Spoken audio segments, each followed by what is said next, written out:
Assalamualaikum warahmatullahi wabarakatuh.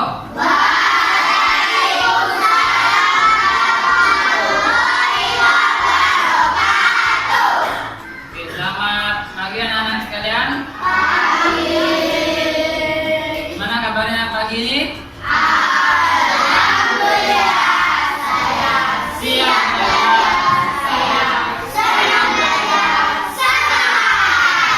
Oke.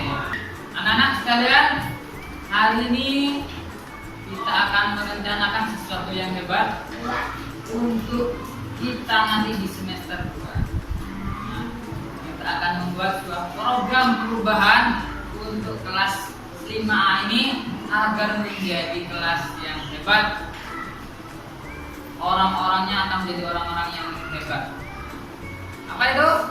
Hari kita akan membuat keyakinan kelas. Apa itu keyakinan kelas? Keyakinan kelas adalah kesepakatan bersama terkait apa yang kalian inginkan ke depannya agar kelas ini menjadi kelas yang hebat. Jadi keyakinan kelas ini akan kalian jadikan patokan, akan kalian jadikan acuan untuk melaksanakan kegiatan yang ada di kelas maupun nanti di luar kelas. Jadi nanti ketika keyakinan kelas sudah disepakati, maka semua yang terlibat dalam berencana, dalam pembuatan keyakinan kelas harus berkomitmen untuk melaksanakannya. Seperti halnya kontrak belajar yang dulu pernah kita buat. Dalam pembuatan keyakinan kelas ini, Bapak akan meminta kalian nanti membuat tulisan ya apa yang kalian inginkan di kelas ini supaya kalian bisa belajar dengan nyaman, tenang. Mungkin meliputi ketertiban, mungkin kenyamanan, kebersihan, ataupun nanti perkataan. Ya, intinya kalian nanti Bapak akan bentuk kalian nanti kelompok kecil. Ya, nanti kalian akan Bapak beri kertas sticky note, kemudian kalian tuliskan keyakinannya di situ. Ya, kalian rumpukan dulu di kelompok. Oke? Ada pertanyaan sebelum kita mulai? Oke, kalau tidak ada, silakan kalian membentuk kelompok kecil ya. Jadi tinggal ngadap ke belakang saja. Kalau sudah, sekarang Bapak akan memberikan kalian sticky note. Satu kelompok akan Bapak berikan, kalau tiga kelompok boleh minta.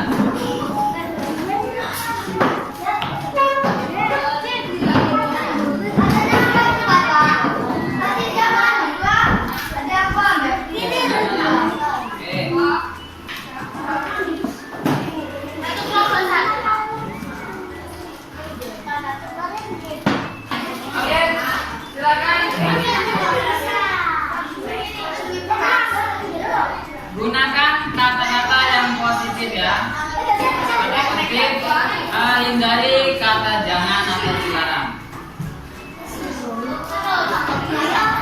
Silakan rembukan kira-kira biar kelas ini enak, nyaman, kalian bisa belajar dengan enak. Tuliskan harapannya di kertas.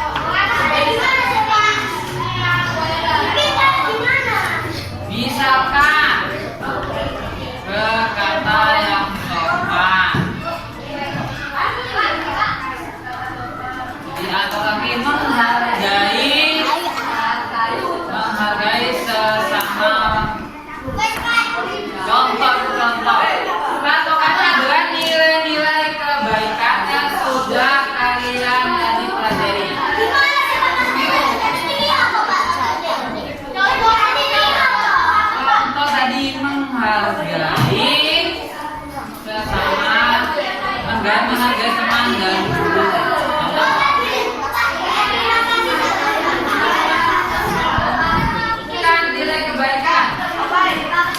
Datang sekolah tepat waktu. Tuh, begitu. Seperti aturan. Keyakinan kelas dilandaskan oleh nilai-nilai kebaikan. Contoh lagi, misalkan sering rame di kelas. Gimana biar tidak rame? Kita tulis keyakinan di kelas.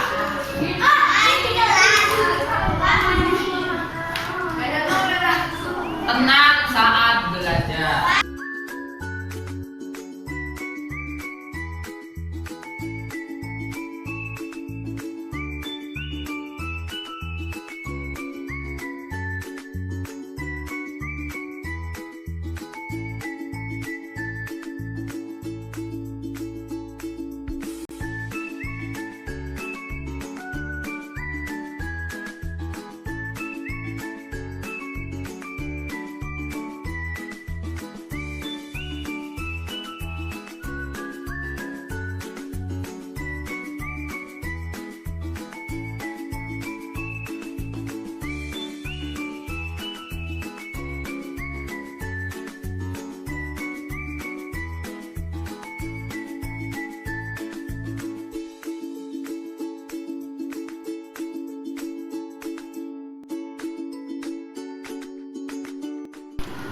Oke anak-anak, alhamdulillah kalian sudah membuat keyakinan kelas di kelompoknya masing-masing. Nah, untuk selanjutnya Bapak akan minta perwakilan dari kelompok untuk membacakan keyakinan yang sudah dibuat di depan. Ayo.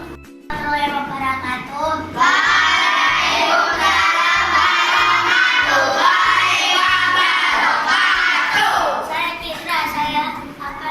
Membacakan keyakinan kelas. Nomor 1, saling toleransi. Nomor 2, bekerja sama saat kelompok. Nomor 3, menghargai guru. Nomor 4, memaafkan teman. Nomor 5, saling gotong royong. Nomor 6, kelas 5A kreatif. Nomor 7, kelas 5A menjaga kebersihan. Nomor 8, kelas 5A tertib. Nomor 9, peduli kepada teman dan guru. Nomor 10, belajar bersungguh-sungguh. Berdasarkan pengamatan Bapak tadi dari hasil pembacaannya, nah ada beberapa poin yang bisa Bapak ambil ya. Yang pertama, tadi ada kalimat menghargai teman.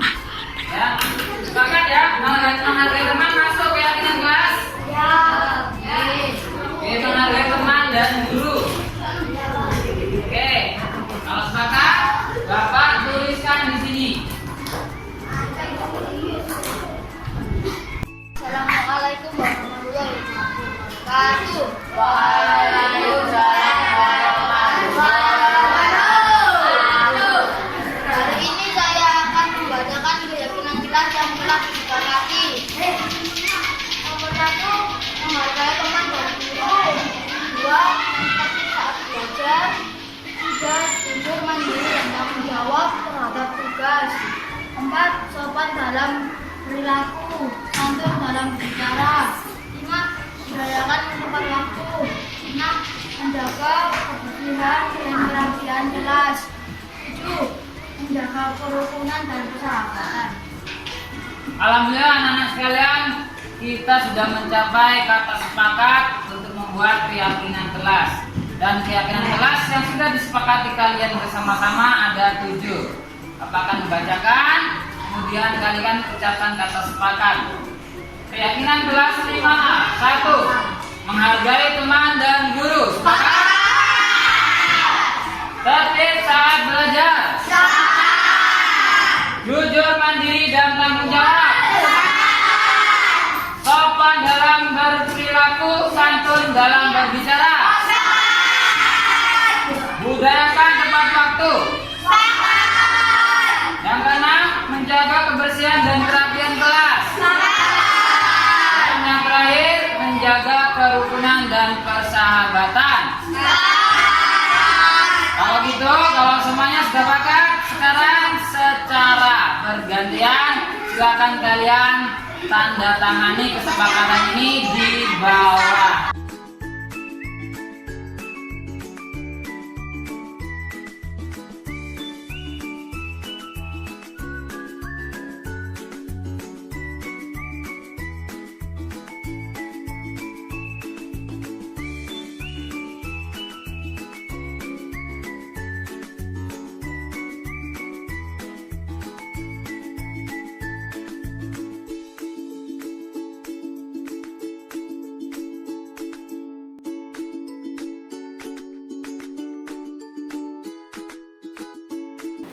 Assalamualaikum warahmatullahi wabarakatuh. Kepada yang terhormat Bapak Kepala Sekolah SDN Kureksari, Kecamatan Warung, Kabupaten Sidoarjo, dan Dewan Guru SDN Kureksari, Kecamatan Warung, Kabupaten Sidoarjo yang saya hormati. Pertama-tama, marilah kita panjatkan puji syukur kepada hadirat Allah Subhanahu wa Ta'ala, karena berkat rahmatnya kita dapat berkumpul di acara aksi nyata pengibasan pengalaman dan pemahaman budaya positif dengan keadaan sehat walafiat. Tak lupa sholawat serta salam kita curahkan kepada junjungan besar Nabi kita Muhammad SAW yang telah menuntun kita ke jalan yang lurus dan benar.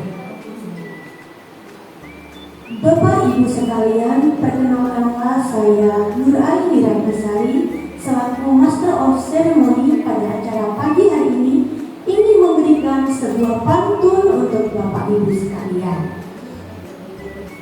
Mentari terbit bergerak tinggi, jalan sendiri menunggu pacar. Assalamualaikum, selamat pagi. Semoga acara ini berjalan dengan lancar. Amin. Oke. Ada satu lagi pantun Bapak Ibu. Badan kekar umurnya tua. Bawa pedang bukanlah petani. Apa kabar hadirin semua? Selamat datang di acara pagi ini.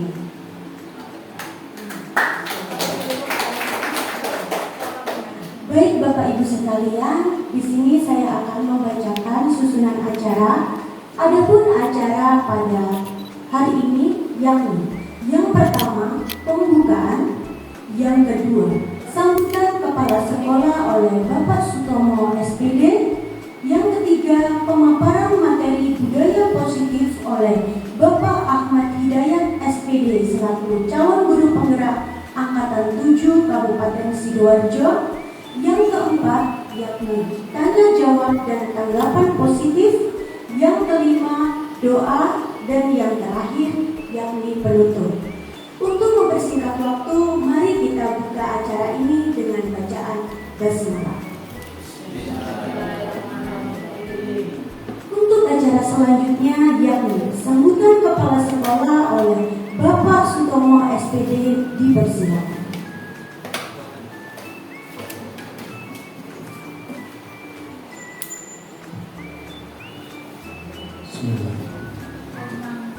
Assalamualaikum warahmatullahi wabarakatuh.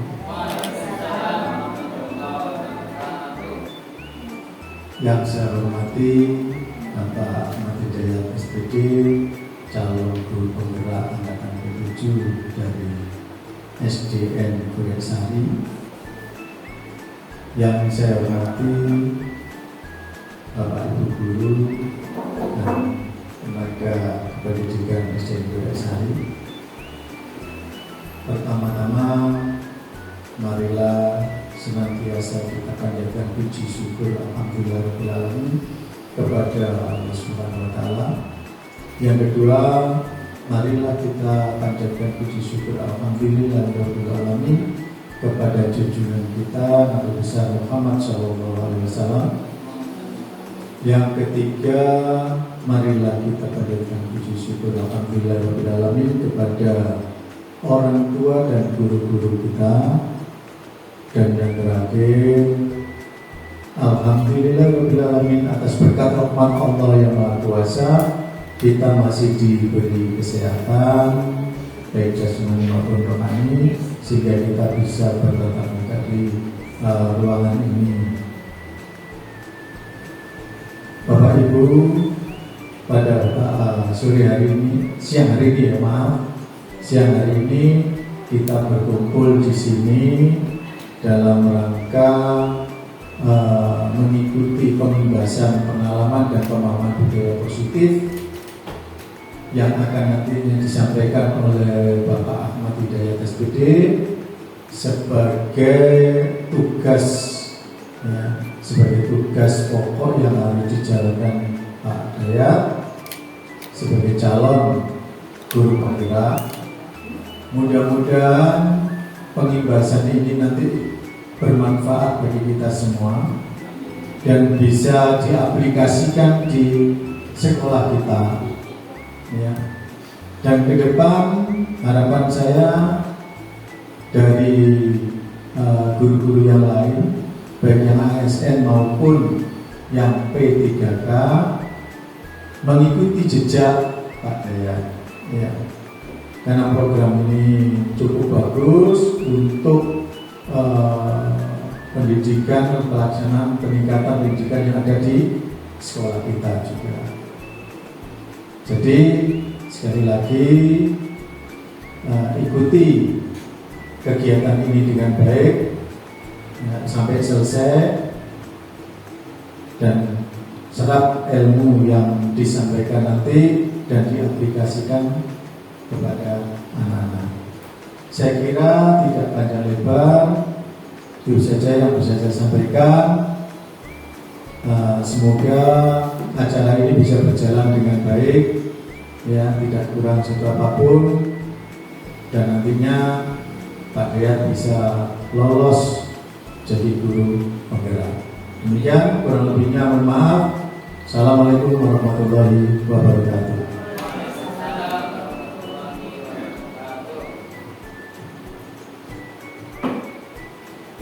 Kepada Bapak Sutomo SPD atas sambutan yang telah diberikan. Perlu kita ketahui bahwa Sutomo SPD ini adalah orang yang sangat berpengaruh pada kemajuan SDN Kuresari. Tanpa adanya beliau mungkin kita juga tidak akan ada di acara pagi hari ini. Tepuk tangan dulu buat Bapak Sutomo SPD. Memasuki acara selanjutnya, yakni pemaparan materi budaya positif oleh Bapak Ahmad Hidayat SPD selaku calon penggerak angkatan 7 Kabupaten Sidoarjo, dipersilakan.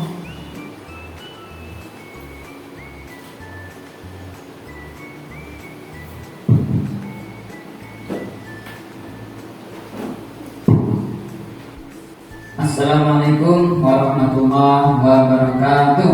Waalaikumsalam warahmatullahi wabarakatuh. Bismillahirrahmanirrahim. Alhamdulillahirabbil alamin. Allahumma shalli ala Muhammad wa ala ali Muhammad. Alhamdulillah, bersyukur kepada Allah Subhanahu wa taala pada pagi hari ini Allah memberikan nikmat kepada kita semuanya, sehingga Allah memperkenankan kita semua untuk senantiasa belajar dan belajar dalam meningkatkan kapasitas diri kita.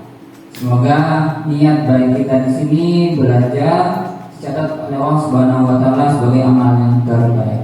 Amin, Allahumma amin.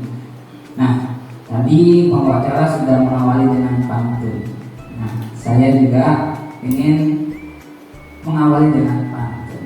Saya sedikit nyontek. Beli serabi dan es tebu bersama nyonya. Beli permadani dan arloji di Busaro. Terima kasih kesediaan Bapak Ibu semuanya. Semoga di sini segera pergi haji dan umroh. Amin. Satu lagi, main bulu tangkis dengan sportif. Habis main minum Coca-Cola. Mari kita terapkan budaya positif agar tercapai profil pelajar Pancasila. Tepuk tangan buat kita semuanya. Alhamdulillah. Oke Bapak Ibu, biar suasananya lebih meriah. Nah, ketika saya bilang merdeka belajar, jawab dengan siap. Oke, merdeka belajar? Siap. Kemudian kalau saya bilang budaya positif, yes. Oke, budaya positif? Yes. Kalau saya bilang guru SDN Kuraksari luar biasa. Guru SDN Kuraksari luar biasa. Oke, kita ngomong. Merdeka belajar? Siap. Budaya positif? Yes. Guru SDN Kuraksari luar biasa. Alhamdulillah. Oke, semoga semangat kita ini sampai di penghujung acara. Oke. Nah, perkenalan, saya Mas Hidayat, CGP Angkatan 7 Kabupaten Sidoarjo. Nah, fasilitator saya adalah Bu Lili Mu'alifah dan pengajar praktek yang kemarin ke sekolah namanya Pak Suyatno. Jadi kita dibimbing oleh fasilitator dan pengajar praktek. Nah, setiap pekannya atau per 2 minggu kita menghabiskan waktu untuk mengerjakan modul. Jadi kemarin kita sudah menyelesaikan 4 modul, dan di modul yang keempat ini salah satunya adalah materi budaya positif. Nah, oke Bapak Ibu, nah ingat kata-katanya Pak. Ini adalah visi sekolah. Ya, saya rangkum dalam 5 kata seperti ini. Nah, biar kita lebih akrab dengan visi sekolah. Nah, saya minta nanti kalau saya bilang SDN Kuraksari, nah Bapak Ibu jawab bertakwa sambil gerakan seperti ini. Bertakwa, berakhlak mulia, berprestasi, berwawasan global, berjiwa entrepreneur. Siap Bapak Ibu? Oke. SDN Kuraksari bertakwa, berakhlak mulia, berprestasi, berwawasan global, dan berjiwa entrepreneur. Tepuk tangan Bu, Bapak Ibu semuanya. Alhamdulillah. Bapak Ibu, sekarang kita memasuki era Merdeka Belajar. Nah, di sini Merdeka Belajar mengharapkan kita mengubah paradigma belajar kita. Nah, apa paradigmanya? Yaitu pembelajaran berorientasi pada penguatan kompetensi dan pengembangan karakter yang sesuai dengan profil pelajar Pancasila. Jadi fokusnya di kurikulum Merdeka ini kita kuatkan kompetensi yang ada dalam diri siswa. Seperti misalkan kompetensi 4C, komunikasi, kolaborasi, kreatif, kemudian apa satu lagi? Critical thinking ya. Nah, kemudian yang kedua pengembangan karakter siswa. Jadi muara dari kurikulum Merdeka ini nanti adalah karakter siswa. Jadi kalau selama ini kita fokus pada aspek pengetahuan, nah di kurikulum Merdeka ini sangat ditekankan pengembangan karakter, dan karakter ini tertuang dalam profil pelajar Pancasila. Nah, oleh karena itu untuk menjalankan paradigma baru ini, maka pembelajaran yang pertama harus berpusat pada siswa. Nah, kemudian setiap murid belajar sesuai dengan kebutuhannya dan tahap perkembangannya, sehingga pembelajaran kedepannya kita rancang dengan cara diferensiasi seperti yang dikatakan Bapak Kepala Sekolah kita tadi. Oke Bapak Ibu. Nah, paradigma baru ini sejalan dengan dasar pendidikan yang disampaikan oleh Bapak pendidikan kita, yaitu Ki Hajar Dewantara. Sehingga karena pemikiran beliau hari lahirnya dikatakan sebagai Hari Pendidikan Nasional. Nah, apa pemikiran yang disampaikan oleh Ki Hajar Dewantara? Nah, yang pertama, pendidikan itu menuntun, bukan memaksa. Jadi kita di sini mendidik anak menuntun segala kodrat yang ada pada anak-anak. Kodrat itu bisa kodrat zaman dan kodrat alam. Kemudian agar apa? Agar dapat memperbaiki budi pekertinya untuk mencapai keselamatan dan kebahagiaan yang setinggi-tingginya, baik sebagai manusia maupun anggota masyarakat. Nah, oleh karena itu sehingga terkenalah Bapak Kiai Dewantara ini dengan trilogi pendidikan juga. Trilogi pendidikan yang disampaikan. Yang pertama, ing ngarsa sung tulodo. Jadi guru harus memberikan contoh teladan yang baik, baik dalam perkataan maupun perbuatan. Jadi pendidikan karakter itu bukan diajarkan, tapi dicontohkan atau diberi teladan. Kemudian ing madya mangun karso, guru selalu berada di tengah-tengah siswa untuk memberikan semangat. Jadi guru harus bersemangat yang mendorong siswa agar memiliki karakter yang baik. Kemudian yang selanjutnya tuturi handayani, guru harus memberikan dorongan dan arahan. Ketika murid mungkin tidak bersemangat belajar, guru harus memberikan dorongan agar mereka semangat belajar dalam rangka mencapai merdeka belajar. Artinya anak-anak menjadi pribadi yang merdeka. Nah, kemudian dia Dewantara menganalogikan pendidikan itu seperti kebun, petani, dan tanaman. Sekolah itu ibaratnya kebun, sedangkan guru itu ibaratnya petani, dan siswa itu tanaman. Ada kesalahan, typo. Tanaman ibarat murid. Nah, petani itu merawat dan memperindah tanaman, bukan memaksa tanaman, misalkan padi, untuk menjadi tanaman lain. Sehingga di sini perlunya kita mempelajari pembelajaran yang berdiferensiasi. Jadi si A tidak boleh kita samakan dengan si B, karena semuanya memiliki karakter masing-masing. Kemudian selanjutnya itu berpihak pada murid. Kowe bakale dak mulya akeh sak lawase. Selamanya engkau akan aku muliakan.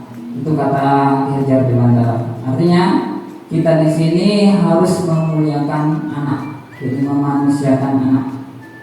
Kemudian berhamba pada anak, mementingkan kepentingan anak. Jadi kita sebagai pendidik di sekolah, waktu, tenaga, jiwa dan pikiran kita khususkan, yang kita berikan sepenuhnya kepada anak didik kita. Kemudian, kodrat anak itu bermain. Nah, jadi pembelajaran kalau bisa disebutkan dengan bermain, game, speaking dan lain sebagainya, karena kodrat mereka bermain, ya. Jadi paradigma baru kita pembelajaran di abad 21 ini, ya, Bang, kita memanusiakan anak-anak sesuai dengan kodratnya, seperti itu. Kemudian anak itu bukan tabula rasa, anak itu bukan kertas kosong yang digambar sesuai keinginan orang dewasa. Artinya anak-anak ini mempunyai garis yang sama-sama. Nah, tugas kita sebagai pendidik adalah menebalkan garis-garis ini agar kemudian dia memiliki perilaku yang baik, ya, sehingga dia siap untuk menjadi manusia yang merdeka. Nah, apa itu manusia merdeka? Manusia yang hidupnya lahir atau batin tidak tergantung pada orang lain, tapi dia bersandar pada kekuatan dirinya sendiri. Jadi di sini kita mendorong kemandirian siswa dan motivasi intrinsik dalam diri siswa, sehingga siswa itu menjadi merdeka belajar, bukan disuruh-suruh terus dan lain sebagainya. Dia mengikuti melaksanakan sesuatu bukan atas dasar perintah orang lain, mungkin atau hukuman dan lain sebagainya. Itulah namanya merdeka belajar. Kemudian, nah kita masuk ke materi inti yaitu budaya positif. Bapak Ibu, ketika mendengar kata budaya positif, apa yang terlintas di benak Bapak Ibu?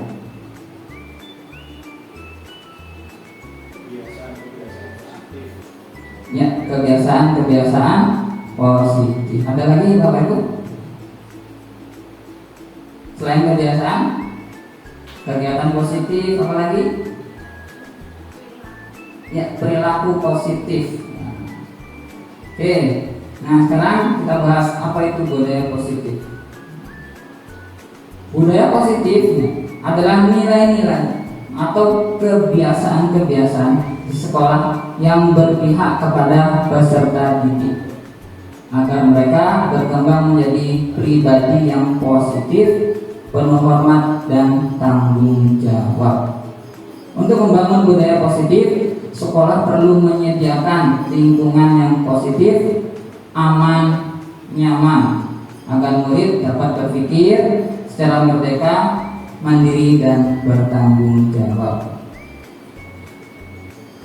Selanjutnya, nah ini bahasan materi yang akan saya sampaikan cukup banyak terkait budaya positif. Ada 10 poin, di antaranya disiplin positif, kebutuhan dasar manusia, motivasi dasar, motivasi perilaku manusia, nilai-nilai kebajikan, keyakinan kelas, hukuman, penghargaan, konsekuensi, restitusi, dan 5 posisi kontrol guru. Mungkin ada istilah yang baru, nanti kita pelajari. Oke, disiplin positif. Kata disiplin sering dikaitkan dengan tata tertib, teratur, dan kepatuhan pada peraturan. Kata disiplin juga sering dihubungkan dengan hukuman, padahal itu sungguh berbeda. Karena belajar tentang disiplin tidak harus dengan memberi hukuman. Justru itu adalah salah satu alternatif terakhir, dan kalau perlu tidak digunakan sama sekali.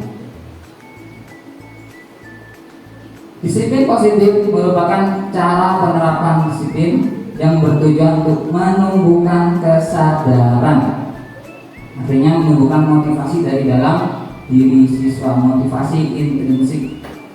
Nah, untuk melakukan sesuatu tanpa ancaman, hukuman, sogokan, atau imbalan. Nah, menurut Ki Hajar Dewantara, untuk menciptakan murid yang merdeka, syarat utamanya adalah harus ada disiplin yang kuat. Disiplin yang dimaksud adalah disiplin diri yang memiliki motivasi internal, motivasi dalam diri. Jika kita tidak memiliki motivasi internal, maka kita memerlukan pihak lain untuk mendisiplinkan kita. Nah, di sini pentingnya pihak sekolah. Ketika murid tidak disiplin atau warga sekolah yang kurang disiplin, maka perlu pihak lain untuk mendisiplinkan agar terbentuk budaya positif.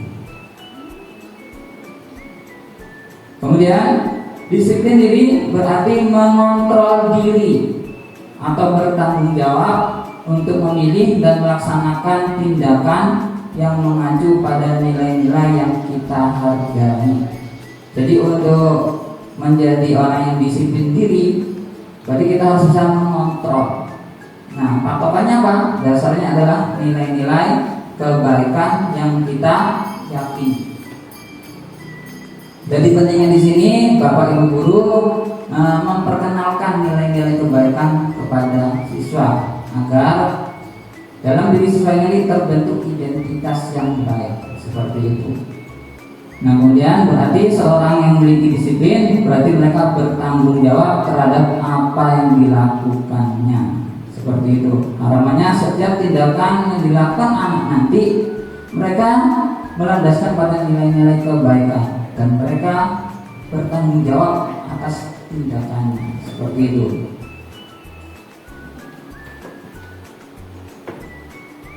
Nah, tugas sebagai pendidik yaitu menuntun murid agar memiliki disiplin diri sehingga mereka berperilaku dengan mengacu pada nilai-nilai kebajikan universal dan memiliki motivasi intrinsik bukan ekstrinsik.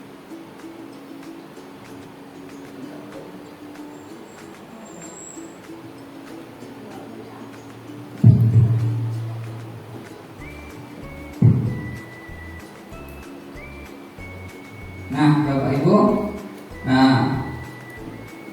untuk melaksanakan disiplin positif, maka kita harus tahu kebutuhan dasar siswa. Jadi disiplin itu erat kaitannya dengan motivasi atau kebutuhan. Semua orang itu senantiasa akan berusaha untuk memenuhi kebutuhannya. Bila mereka tidak mendapatkan kebutuhannya dengan cara yang positif, mereka akan mencoba mendapatkan dengan cara yang negatif, dengan melanggar peraturan atau melakukan hal-hal yang tidak sesuai dengan nilai kebajikan. Nah, tugas kita sebagai seorang guru harus bisa mengenali dan memahami kebutuhan dasar murid yang menjadi dasar mereka melakukan pelanggaran di sekolah. Jadi ketika ada siswa yang melanggar, kita harus bisa mengenali kenapa mereka melanggar peraturan. Itu dari kebutuhan mereka. Nah, apa saja kebutuhan yang ada dalam diri siswa? Nah, ada 5 kebutuhan dasar. Yang pertama, kebutuhan untuk bertahan hidup. Nah, ini meliputi kesehatan, rumah, makanan, perasaan aman. Contoh, ketika siswa datang ke sekolah terlambat. Kenapa terlambat? Karena tidak sarapan. Seperti itu. Jadi kita harus bisa mengenali penyebab mereka melakukan pelanggaran seperti itu, sehingga kita bisa memberikan konsekuensi yang tepat seperti itu.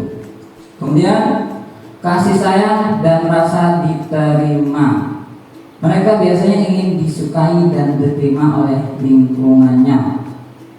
Nah, biasanya anak yang butuh rasa kasih sayang ini biasanya akrab dengan orang tua, akrab dengan teman sebayanya. Bahkan mereka suka bekerja dalam kelompok seperti itu. Kemudian kebutuhan yang ketiga yaitu kebutuhan akan penguasaan. Nah, kebutuhan ini berkaitan dengan kekuatan untuk mencapai sesuatu, menjadi pemimpin, mempengaruhi orang lain, ditakuti orang lain, menjadi kompeten, menjadi terampil, diakui prestasinya, didengarkan, dan memiliki rasa harga diri. Jadi biasanya anak yang pintar butuh pengakuan atas kemampuannya, atau anak yang dalam tanda kutip nakal itu biasanya butuh pengakuan atas kekuatannya seperti biasanya. Oke, yang keempat yaitu kebutuhan kebebasan. Nah, mereka menginginkan pilihan, perlu banyak bergerak, mencoba-coba dan cepat bosan jika monoton, tidak terpengaruh orang lain dan senang mencoba hal baru dan menarik. Biasanya ini terjadi pada anak yang suka keluar baku dan lain sebagainya. Mereka butuh kebebasan sehingga mereka harus banyak bergerak. Kemudian kebutuhan yang kelima yaitu kesenangan. Nah, mereka yang membutuhkan ini mencari kesenangan, biasanya bermain, bergurau, dan tertawa. Jadi anak-anak yang sering gurau guyon di kelasnya berarti mereka butuh kesenangan seperti itu. Oleh karena itu, sebagai guru kita harus bisa mengenali kebutuhan dasar anak-anak sehingga kita dalam memberikan treatment kepada anak-anak tepat, ya, seperti itu. Nah, ini ada contoh di kasus, Bapak Ibu bisa jawab ini ya. Ibu Ani, guru kelas 5 di SD Pelita Hati, sedang bingung menghadapi ulah salah satu murid di kelasnya yang bernama Agus. Beberapa anak telah datang dan mengeluhkan Agus yang seringkali meminta bekal makan siang dengan cara paksa. Jika Anda menghadapi situasi seperti ini, apa yang akan Bapak Ibu lakukan? Ayo, kira-kira apa alasannya Agus melakukan hal itu? Ada yang bisa jawab, Bapak Ibu? Ayo, silakan. Biar deg-degan, tepuk tangan untuk kita semuanya.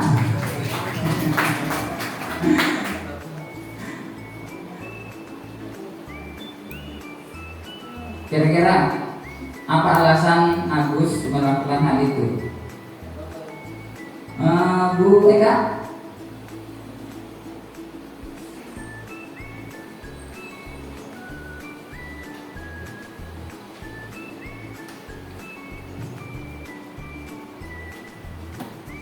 Menurut saya ya Pak ya, jika saya menghadapi situasi seperti Bu Ani, yang pasti pertama yang saya lakukan adalah mengajak ngobrol tentang makan dengan Agus. Motivasi apa yang dilakukan Agus, motivasi apa yang membelakangi Agus melakukan hal tersebut. Dan ini kan berarti nggak cuma satu anak ya Pak ya korbannya ya.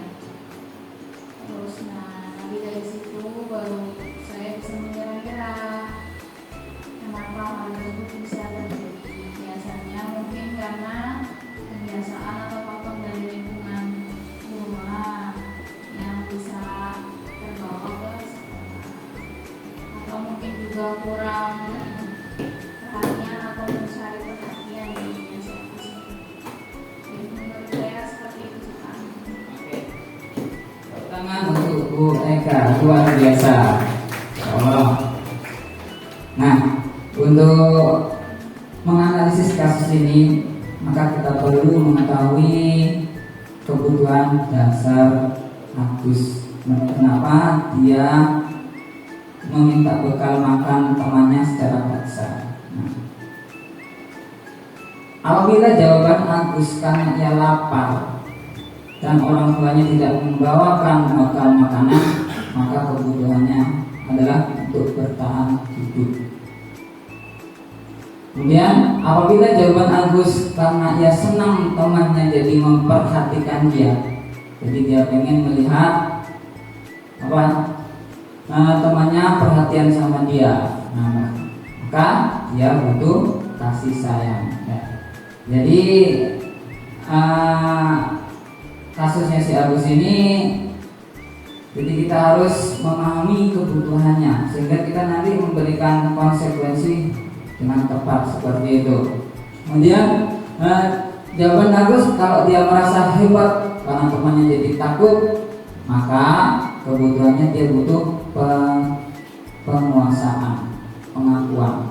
Kemudian apabila jawaban Agus merasa cepat bosan dengan bekal yang dibawakan ibunya, sehingga dia perlu mengambil makanan di temannya untuk mencoba rasa-rasa yang baru, nah, maka dia butuh yang namanya kebebasan, butuh pilihan. Kemudian apabila jawaban Agus adalah iseng-iseng saja dan ingin melihat ekspresi temannya yang kesal karena diambil makanannya, maka kebutuhannya adalah kesenangan. Nah, tentunya ketika alasannya berbeda-beda seperti ini, maka treatment kita juga harus berbeda. Jadi jangan sampai kita menyamaratakan konsekuensi kepada anak didik. Oke. Selanjutnya, nah selain kebutuhan dasar,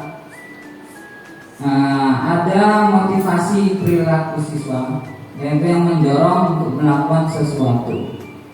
Nah, yang pertama, untuk menghindari ketidaknyamanan atau hukuman.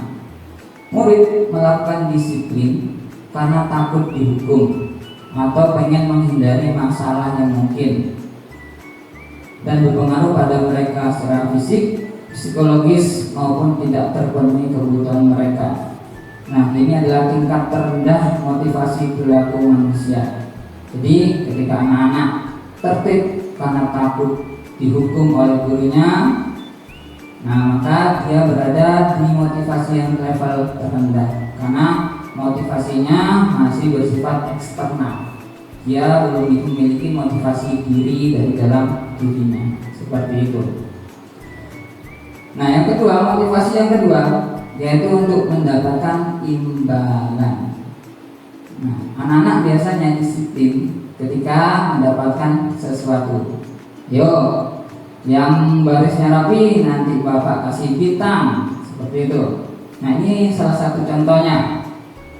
Jadi anak-anak melakukan sesuatu karena menginginkan imbalan.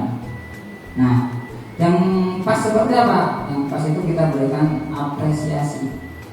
Jadi ketika anak melakukan kebaikan, jadi kita apresiasi, ya. Harapannya dengan kita apresiasi, maka motivasi intrinsiknya muncul di sini. Jadi anak-anak tidak melakukan sesuatu karena motivasi eksternal untuk mendapatkan hadiah atau penghargaan.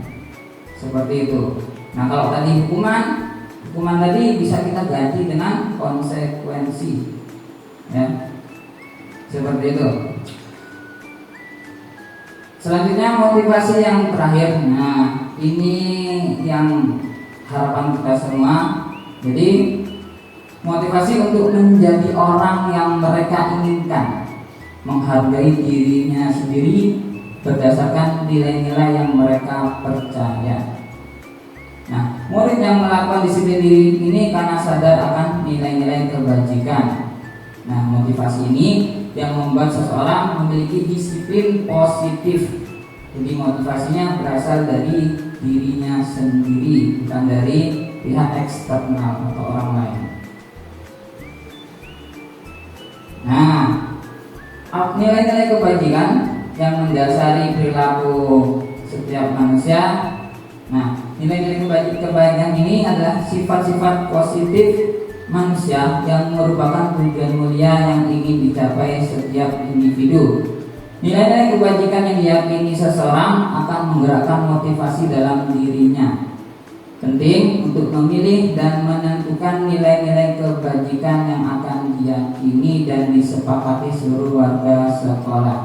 Nah, di sini poin pentingnya kita sebagai guru harus memilih nilai-nilai kebajikan apa yang akan kita inginkan dari seorang siswa. Bisa itu nanti, nah, dan seperti contoh ini ya. Kita pertama kenalkan. Nah, kemudian setelah dikenalkan, nah, kita masukkan misalkan dalam moto kelas. Jadi anak-anak biar itu menjadi identitas siswa, maka kita kenalkan lewat moto kelas. Ini contohnya untuk kelas 5A, disiplin, jujur, tanggung jawab. Jadi kita pilih nilai-nilai kebajikan yang kita harapkan ada dalam diri anak. Atau hal yang lain, misalkan yel-yel kelas.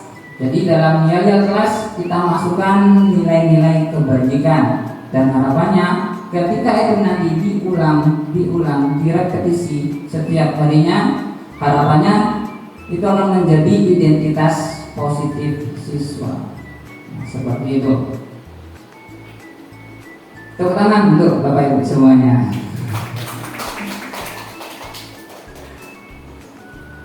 Nah, di kurikulum Merdeka, pemerintah sudah membuatkan nilai-nilai kebajikan yang sudah dirangkum dalam profil pelajar Pancasila. Oke, Bapak Ibu, biar suasananya lebih meriah, mari kita nyanyikan bersama-sama lagu pelajar profil pelajar Pancasila. Oke, siap Bapak Ibu? Oke, 1, 2, 3. Belajar Pancasila, beriman dan bertakwa pada Tuhan yang esa dan berakhlak mulia, berkebinekaan global, gotong royong mandiri, kreatif dan bernalar kritis.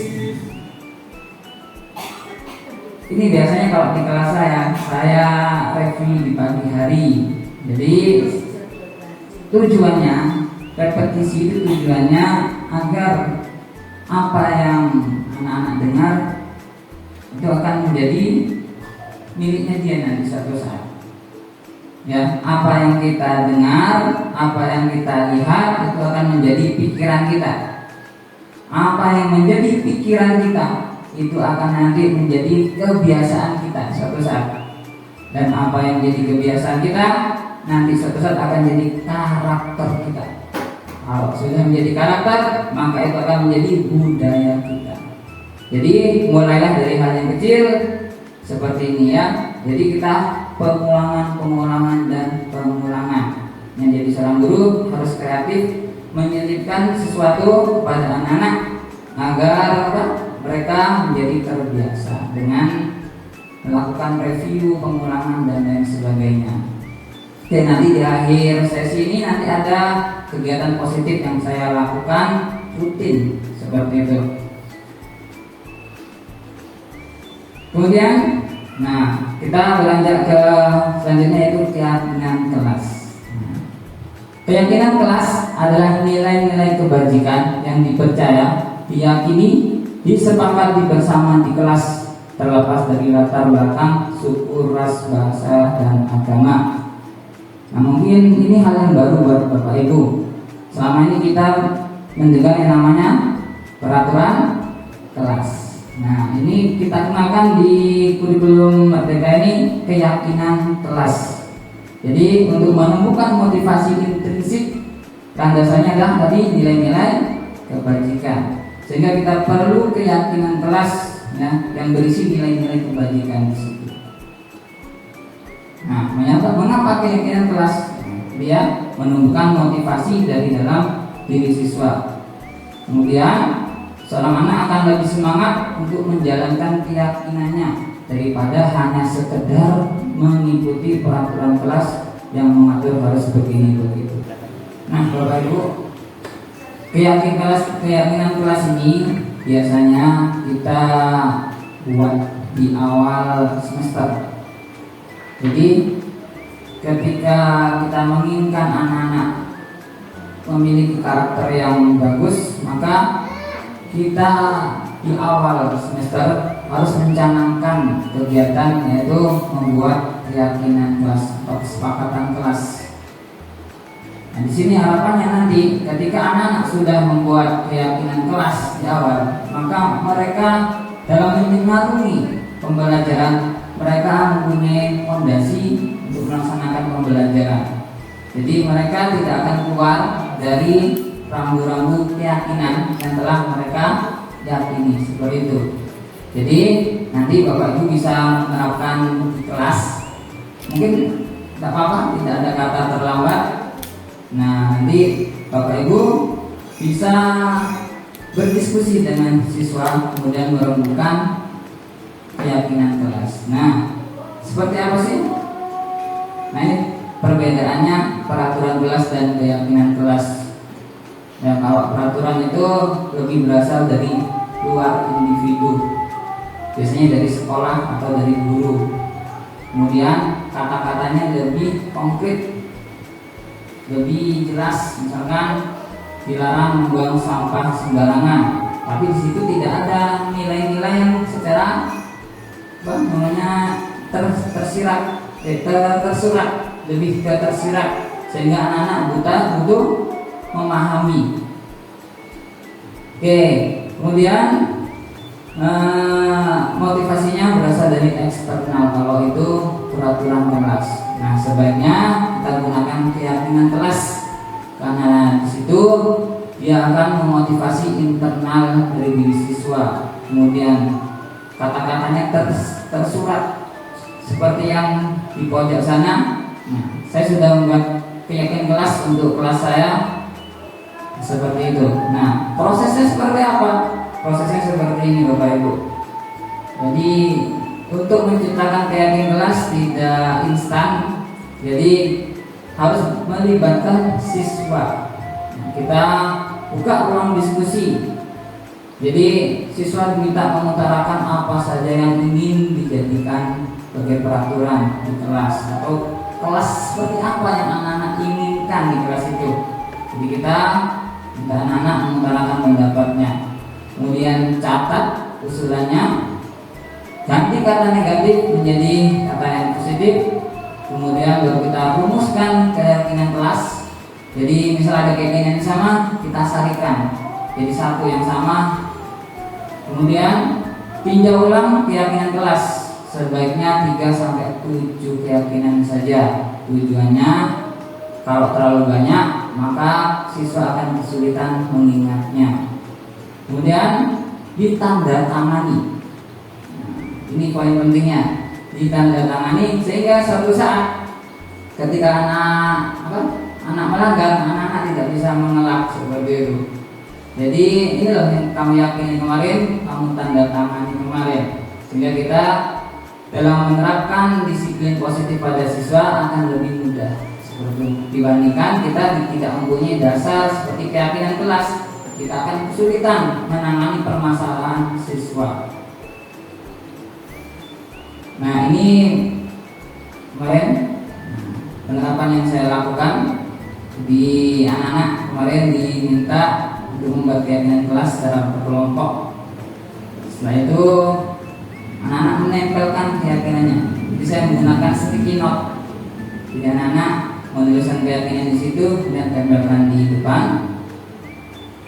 Kemudian setelah itu anak-anak presentasikan keyakinannya, harapannya dengan melibatkan mereka untuk mempresentasikan keyakinannya. Harapannya keyakinan itu bukan berasal dari gurunya, tapi dari dia sendiri, sehingga dia punya keinginan yang kuat untuk melaksanakannya seperti itu.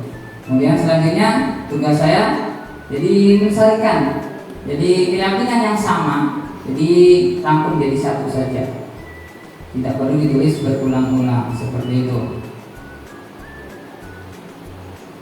Nah, yang terakhir ditegaskan, setelah didapatkan keyakinan kelas dipertegas lagi. Kemudian minta mereka mengucapkan kata sepakat seperti itu. Terakhir ditandatangani. Oke Bapak Ibu, sebelum masuk ke selanjutnya kita breaking sebentar ya, biar tidak bosan. Oke, Bapak Ibu, coba tangan kirinya diangkat 1 jari tangan kiri, kemudian tangan kanannya 5 jari. Kita akan lakukan brain gym senam otak. Oke. Jadi gimana cara kerjanya? Kita bergantian dalam hitungan ketiga, nanti bergantian kanan dan kiri. Oke. 1, 2 ganti. 1, 2 ganti. 1, 2 ganti. 1, 2 ganti. Ganti, ganti, ganti, ganti, ganti, ganti. Oke, coba ke level selanjutnya. Tangan kiri genggam seperti ini, ada di depan. Kemudian tangan kanan di bawah buka. Oke, siap. Hitungan ketiga ganti. 1, 2 ganti. Yang bawah buka. 1, 2 ganti. 1, 2 ganti. Ganti. Ganti. Ganti, ganti, ganti. Tepuk tangan buat Bapak Ibu semuanya. Oke, luar biasa. Oke, kita di program guru penggerak ini, jadi biar pembelajarannya tidak monoton karena durasi jamnya sangat panjang. Kita ini sering sekali disibukkan namanya ice breaking. Jadi dengan itu guru penggerak, saya ini mempunyai banyak ice breaking, stok ice breaking dari teman-teman. Jadi mereka berbagi pengalaman, sehingga ice breaking ini nanti bisa digunakan kita saat pembelajaran seperti itu. Nah, saya lanjutkan untuk menerapkan budaya positif. Nah, salah satu kaitannya itu dengan hukuman. Namun hukuman ini menjadi opsi yang terakhir. Hukuman ini adalah konsep disiplin dengan identitas gagal. Jadi ketika kita menerapkan hukuman, maka identitas yang terbangun pada diri siswa itu gagal, salah. Jadi apa yang dilakukannya kan salah, sehingga anak-anak merasa rendah diri dan lain sebagainya. Nah, apa ciri-ciri hukuman? Nah, yang pertama membekas, menyakitkan, berdampak psikis. Kemudian murid takut, tidak nyaman, memaksa anak karena diberikan tiba-tiba, ya biasanya tiba-tiba. Biasanya guru kalau lagi sibuk karena tidak pengen terganggu, biasanya langsung saja beri hukuman, dan bisa ditinggal. Kemudian dengan memberi hukuman, maka dalam murid akan terbentuk budaya itu menyembunyikan kesalahan atau berbohong. Jadi murid yang sering terkena hukuman itu pasti juga banyak bohongnya. Kemudian murid menjadi rendah diri, hukuman sepihak dari guru, jadi tiba-tiba, dan anak tidak dilibatkan untuk menerima hukuman yang disepakati seperti itu. Kemudian lambat laun jangka panjang akan membuat perilaku anak menjadi agresif, jadi bukan semakin terkontrol, malah semakin di luar kendali seperti itu. Dan akhirnya anak-anak benci yang namanya aturan. Nah, ini perlu kita hindari menggunakan hukuman. Apa yang harus diberikan? Yaitu konsekuensi. Nah, konsekuensi itu apa? Akibat dari suatu tindakan, baik positif maupun negatif. Nah, konsekuensi ini adalah salah satu disiplin dengan identitas sukses. Jadi dengan konsekuensi ini anak akan bertanggung jawab. Jadi misalkan kalau orang itu lapar, maka dia akan makan. Ya, konsekuensi dia akan makan. Atau kan kalau dia tidak makan, kalau dia tidak makan, maka dia akan lapar. Itu konsekuensi. Nah, kalau anak terlambat 10 menit, maka anak harus mengganti 10 menit. 10 menitnya di waktu istirahat. Dengan demikian di situ ada namanya impas ya. Jadi ketika anak-anak terlambat 10 menit, tidak belajar 10 menit, maka kita harus mengupayakan anak-anak untuk menggantinya 10 menit, sehingga anak-anak itu akan terbentuk budaya positif di situ, menghargai peraturan. Tapi kalau kita membiarkan anak-anak terlambat, maka anak-anak santai saja karena tidak ada konsekuensinya. Nah, di sini perlunya kita sebagai seorang guru harus memberikan konsekuensi terhadap apa yang dilakukan siswa. Jadi tidak membiarkan pelanggaran-pelanggaran yang siswa lakukan. Seperti itu. Nah, apa ciri-cirinya? Konsekuensi itu tidak nyaman untuk jangka waktu yang pendek, tapi untuk jangka waktu yang panjang itu enak. Jadi siswa akan lebih segan sama peraturan. Tapi ini memerlukan monitoring dan yang terus-menerus dari seorang guru. Jadi guru harus mengontrol perilaku siswa dan memberikan konsekuensi. Kemudian dengan konsekuensi murid akan belajar taat, menghormati peraturan. Konsekuensi ini juga harus diketahui oleh siswa, sehingga siswa dengan ikhlas menjalankan konsekuensinya, sudah tahu sebelumnya. Nah, ini saya terapkan ke anak-anak. Misalkan dia makan berdiri, nah konsekuensinya disepakati dengan anak, buang sampah. Akhirnya lambat laun terbentuk mindset di anak, ketika saya makan berdiri, maka nanti konsekuensinya ngambil sampah. Dan anak dengan sadar, ya Pak, apa yang harus dilakukan? Ya, ngambil sampah Pak. Nah, seperti itu. Jadi anak-anak tahu jawabannya ketika melakukan sesuatu pelanggaran. Jadi anak-anak tahu akibatnya, sehingga dia segan dan menghormati aturan. Seperti itu. Kemudian murid akan kehilangan waktu, seperti tadi contoh terlambat. Kemudian dibuat dan disepakati oleh guru dan murid. Oke. Kemudian konsep disiplin selanjutnya itu penghargaan. Nah, penghargaan adalah suatu peristiwa yang diinginkan yang dibuat dengan persyaratan. Jadi melakukan sesuatu karena ingin dapat penghargaan. Nah, penghargaan ini adalah konsep disiplin dengan identitas gagal. Ciri-cirinya yaitu hanya efektif untuk jangka pendek, tidak membangun motivasi dari dalam siswa, kecemburuan. Jadi ketika ada anak mendapatkan penghargaan, maka siswa yang lain akan cemburu. Seperti itu, bahkan kecewa. Kemudian merusak hubungan. Temannya dapat penghargaan, dia malah tidak senang dengan penghargaan. Kemudian menurunkan kualitas. Ketika anak-anak misalkan menjawab pertanyaan, kemudian dapat bintang, akhirnya meskipun dia jawabannya tidak pas, tetap dapat bintang. Akhirnya apa? Kualitasnya menurun, pembelajarannya menurun.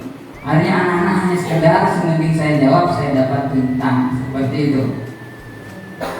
Kemudian penghargaannya itu juga menghukum dengan sistem ranking. Misalkan ranking terakhir, maka siswa itu akan merasa minder dan lain sebagainya. Nah, ini bedanya hukuman dan konsekuensi, banyak sekali. Nah, sebagai guru kita upayakan memberikan konsekuensi kepada peserta didik dan jangan memberikan hukuman. Hukuman adalah pilihan terakhir jika memang anak itu sulit untuk dikendalikan. Seperti itu. Oke, saya lanjutkan. Nah, coba ini Bapak Ibu amati. Mencatat 100 kali di dalam buku kalimat, saya tidak akan terlambat lagi karena terlambat ke sekolah. Hukuman atau konsekuensi?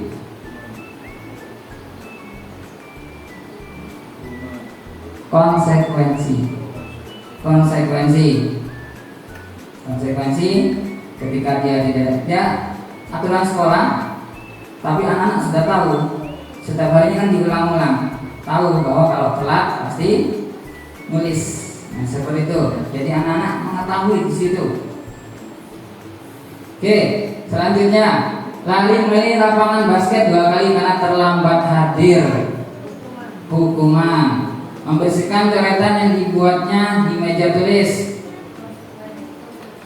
Konsekuensi. Benar. Membersihkan WC sekolah karena mematahkan pensil kawannya. Hukuman.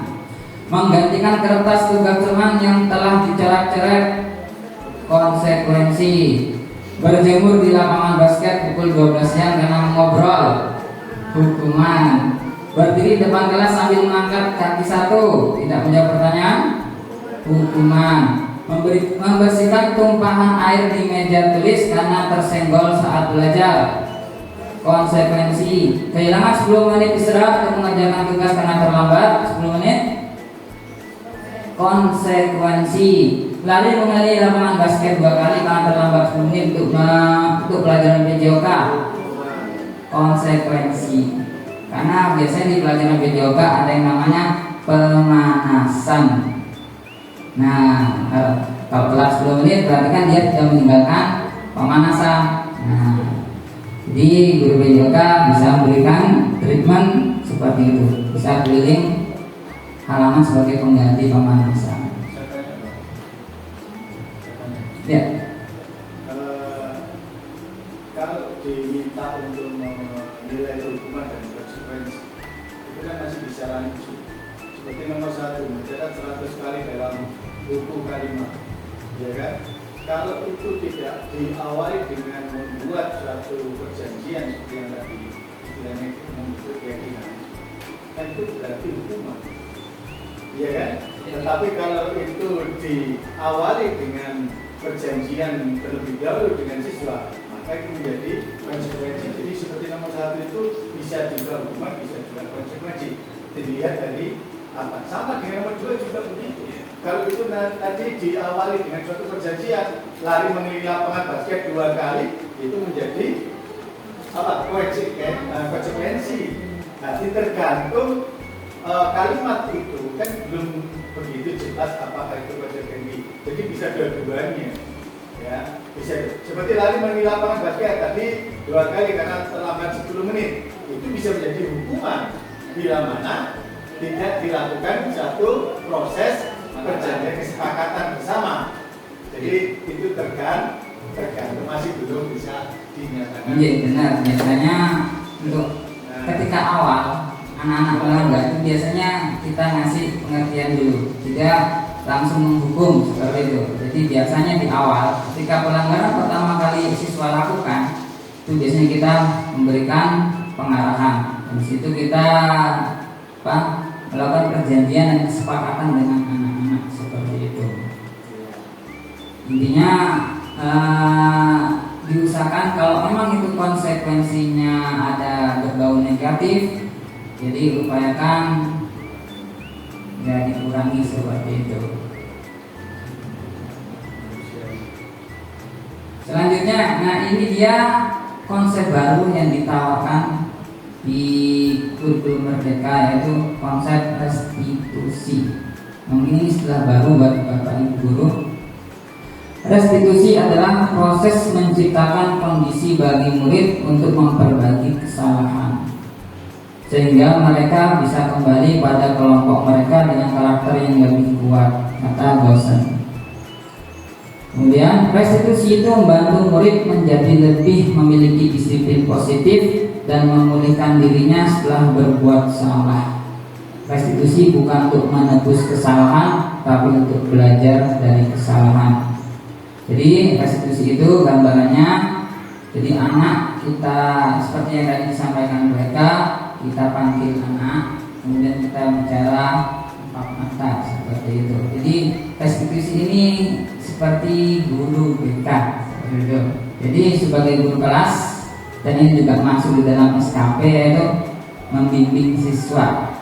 Jadi sebagai seorang guru, harapannya kedepannya kita menggunakan konsep restitusi ini ketika menangani permasalahan siswa. Namun untuk kesana itu butuh proses yang panjang. Mungkin kita pakai konsekuensi terlebih dahulu, baru kemudian belajar pelan-pelan kita memakai restitusi seperti ini.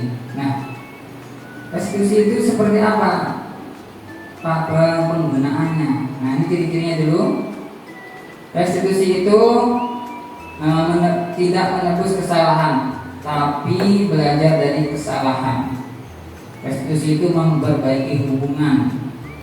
Restitusi itu tawaran. Jadi dari siswa. Jadi siswa memberikan solusinya, bukan kita yang memberikan solusi. Jadi siswa mencari solusinya sendiri sehingga dia bisa memperbaiki diri. Kemudian restitusi itu menuntut untuk melihat ke dalam diri sehingga anak-anak itu bisa refleksi diri. Jadi melihat segala sesuatu itu yang bisa mengevaluasi dirinya. Kemudian restitusi itu fokus pada karakter, bukan tindakan. Jadi bukan impas-impasan. Jadi kalau kayak konsekuensi tadi kan impas-impasan. Nah, kalau restitusi ini mungkin bisa jadi tidak ada konsekuensi di dalamnya. Namun sebagai seorang guru bisa kita kepada siswa dia meminta siswa itu bagaimana kamu memperbaiki keadaan ini ke depannya. Seperti itu. Jadi tidak menghukum dan tidak mengasih konsekuensi seperti itu. Selanjutnya restitusi itu menguatkan dan fokus pada solusi. Jadi solusi yang diberikan bukan dari guru, solusinya dari diri murid sendiri. Seperti itu. Nah, ini perbedaannya. Misalkan dalam kasus datang terlambat. Nah, untuk restitusi, guru itu menggali alasan kenapa kamu datang terlambat, mana kronologinya. Nah, siswa kemudian guru harus menggali kebutuhan siswa kenapa dia datang terlambat, sehingga nanti kita bisa memberikan tawaran solusi, tawaran. Jadi bukan pemaksaan solusi kepada anak-anak, jadi tawaran. Jadi anak-anak memilih solusinya atau tidak mencari solusinya sendiri seperti itu. Nah di sini guru harus bersifat terbuka dan menghormati dirinya dan siswanya seperti itu. Nah bandingkan dengan konsekuensi dan hukuman ya. Kalau konsekuensi itu seperti itu ya, guru harus tegas dan menghormati. Nah untuk menjalankan restitusi ini ada 3 tahapan, yaitu yang pertama menstabilkan identitas, validasi tindakan, dan yang terakhir menanyakan keyakinan. Nah seperti apa ketiganya? Menstabilkan identitas, yaitu meyakinkan dan menguatkan suasana hati murid agar murid jadi tenang, sehingga penyelesaian masalah bisa dilakukan. Jadi ketika anak ada yang datang terlambat, kita yakinkan anak-anak itu biar dia tidak merasa bersalah. Caranya bisa dengan memberikan kalimat ini. Nah, berbuat salah itu tidak apa-apa. Tidak ada manusia di sini yang sempurna. Bapak Ibu juga pernah melakukan kesalahan seperti ini. Kita bisa menyelesaikan ini. Bapak Ibu tidak fokus sama kesalahanmu, tapi Bapak Ibu ingin mencari solusi dari permasalahan yang kamu sedang alami. Seperti itu. Nah ini kata-kata atau kalimat untuk menstabilkan identitas siswa biar tidak merasa gagal, ya, biar dia tetap kuat. Seperti itu. Kemudian tahap kedua yaitu validasi tindakan yang salah. Jadi guru menggali alasan kebutuhan dasar siswa, karena setiap tindakan pasti memiliki tujuan. Jadi ini paradigma baru yaitu teori kontrol. Jadi menurut teori kontrol, setiap tindakan itu pasti ada tujuan di dalamnya, maksudnya. Sehingga di sini kita tidak bisa mengontrol murid. Begitupun orang lain tidak bisa mengontrol kita. Jadi ini yang bisa mengontrol kita hanyalah diri kita sendiri. Nah, kalau murid menjalankan perintah guru, apakah itu masuk dari kontrol? Nah, pada saat itu murid mau melaksanakan perintah guru itu karena murid mengikhlaskan dirinya untuk dikontrol. Ya, seperti itu. Jadi sebagai seorang guru, ini paradigma baru. Jadi mengubah tindakan anak-anak dari negatif ke positif itu tidak bisa dengan cara memaksa, karena anak itu berubah atas inisiatifnya dia sendiri. Seperti itu. Kita tidak bisa mengontrol mereka. Nah, kalimat yang bisa digunakan apa untuk validasi tindakan yang salah? Nah, kamu pasti punya alasan mengapa melakukan itu. Bapak Ibu paham bahwa kamu melakukan itu karena ini kebutuhan dasarmu. Kamu ingin bebas kan? Kamu ingin mendapatkan pengakuan dari temannya kan? Situ. Bapak Ibu yakin kamu melakukan hal tersebut karena tujuan tertentu. Boleh cerita sama Bapak Ibu. Kamu hebat, kamu patut bangga pada dirimu sendiri karena kamu telah melindungi sesuatu yang penting buatmu. Misalnya dia melakukan kesalahan karena untuk melindungi sesuatu. Kemudian tahap terakhir yaitu menanyakan keyakinan. Nah, di sini pentingnya keyakinan kelas yang kita buat tadi, karena itu jadi fondasi kita. Nah, tahap menanyakan keyakinan itu menghubungkan dengan nilai-nilai yang dipercaya murid dan mengarahkan anak agar bertindak menjadi orang yang seperti yang dia inginkan. Nah, kalimat yang bisa digunakan. Nah, keyakinan kelas manakah yang perlu ditingkatkan? Apa kamu meyakini keyakinan kelas yang sepakati? Apa nilai-nilai kebajikan yang kita telah sepakati di kelas? Apa bayanganmu tentang kelas ideal kita? Nah, kemudian setelah itu, apakah kamu bersedia memperbaiki masalah ini? bagaimana kamu akan memperbaiki masalah ini? Kapan kira-kira kamu akan memulainya? Nah, itu tahapan terakhir dari restitusi. Nah, ini dokumentasi saya kemarin ketika melaksanakan kegiatan restitusi. Jadi saya panggil anak yang bermasalah, kemudian kita gunakan segitiga restitusi yang 3 tahap tadi. Nah, Bapak Ibu, untuk memahami segitiga restitusi, alangkah baiknya kita memahami posisi kontrol guru. Bahagia ibu dan Bapak Ibu bisa mendengarkan video tentang posisi kontrol guru. salah satu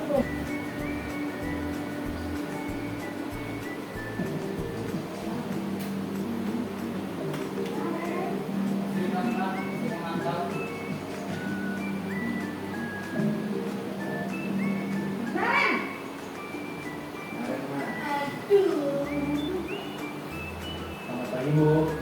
Naren, apa peraturan sekolah kita tentang jam berapa kita harus masuk sekolahnya?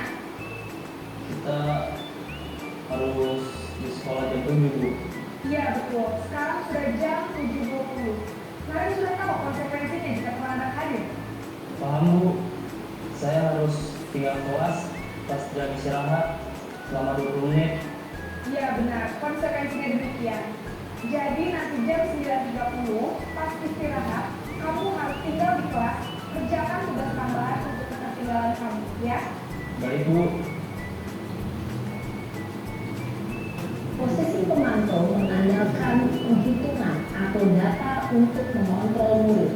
Guru mengarahkan murid berdasarkan peraturan dan konsekuensi. Seorang pemantau menunjukkan bahasa tubuh dan ekspresi wajah yang datar dan cenderung formal.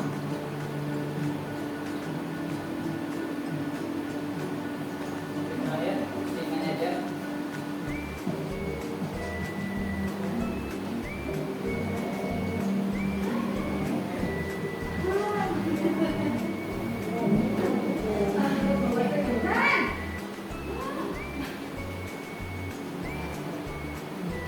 Selamat pagi Bu.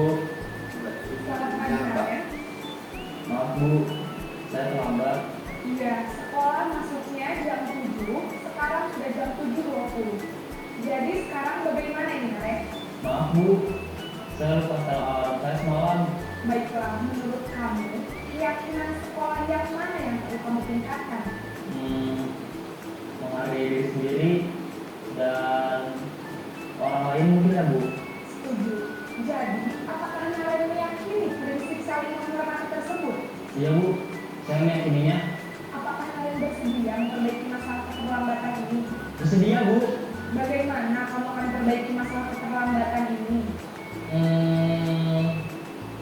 Saya akan coba untuk tidak lupa menyetel alarm saya Bu. Baik, kalau Naren lupa menyetel alarm di rumah, ada orang yang kira-kira bisa bantu mengingatkan tidak? Ada Bu, kakak saya, Kak Emma. Ada lagi selain Kak Emma? Selain Kak Emma, ada ibu saya. Baik, jadi yang mengingatkan Naren adalah Kak Emma dan ibu kalian. Kira-kira akan mulai setel alarm kapan nih Naren? Setelah pulang sekolah, akan segera saya lakukan. Baik, jadi Naren akan setel alarm untuk bangun besok pagi dan akan diingatkan oleh kakak dan ibunda Naren ya. Ada lagi yang mungkin perlu dilakukan Naren agar tidak terlambat bangun lagi. Tidak ada Bu. Baik Naren, terima kasih untuk kerjasama kamu. Sekarang kamu perlu kembali ke kelas untuk belajar. Baik Bu, terima kasih. Posisi manajer adalah posisi kontrol yang disarankan untuk membimbing murid memiliki sikap disiplin yang positif, yaitu murid yang mandiri, bertanggung jawab, dan dapat memecahkan masalah. Tujuan dari posisi ini adalah agar murid dapat berefleksi atas tindakannya. Guru akan dengan tulus memberikan pertanyaan-pertanyaan bermakna, sehingga membuat murid dapat belajar dari kesalahannya dan mencari sebuah solusi untuk menyelesaikannya. Ibu dan bapak guru hebat, setelah mengamati adegan kelima posisi kontrol tadi, Kira-kira posisi mana yang paling ideal? Posisi mana yang dapat menunjang motivasi intrinsik murid? Ya, tentu posisi manajer. Posisi ini memang posisi ideal yang ingin dituju setiap pendidik. Pada posisi inilah, guru dapat menerapkan disiplin positif yang berpihak pada murid, yang memerdekakan murid. Perjalanan seorang pendidik tentunya tidak mudah untuk sampai pada posisi seorang manajer. Namun, tujuan kita pasti, yaitu menciptakan murid-murid yang mandiri, merdeka, dan bertanggung jawab. Semoga penggambaran 5 posisi kontrol yang telah diperlihatkan ini dapat menjadi ajang refleksi bagi kita semua, agar dapat terus mengasah dan menerapkan disiplin positif yang memerdekakan murid. Mari terus berlatih dan bersemangat. Selamat menerapkan. Salam dan bahagia, Ibu dan Bapak Guru hebat. Oke, Bapak Ibu, gimana ujiannya? Seru?